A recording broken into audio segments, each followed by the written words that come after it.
how to recover deleted Gemini chat. So if you want to recover your deleted Gemini chat, then first open up your browser. And let me tell you that if you've used Gemini on your browser, then your chats might be saved in your history. So you just need to simply go with the top right, which has that three dots, and then you need to scroll down a bit and then go with settings. Under settings, you may have your history right here, or just simply click on history, which is right here.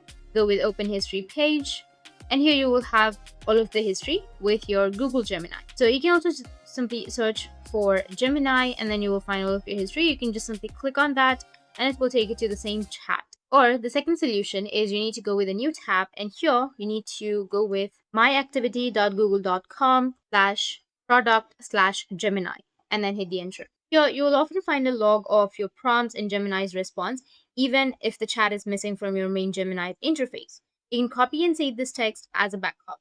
Third, you can try basic troubleshooting, which is you can open up your Gemini in a web browser instead of the app. It's more stable. You can do a hard refresh or sign out and back sign in again or clear your browser cache. For that, you need to go with the three dots, which will be on the top, and then go with delete browsing data. And from here, you need to go with last 24 hours or last 7 days, go and select or customize it, and then go with delete data, which will be in the bottom right. And after deleting your data, your problem might be fixed. So that's it. And if you have any questions, feel free to comment below. Thanks for watching.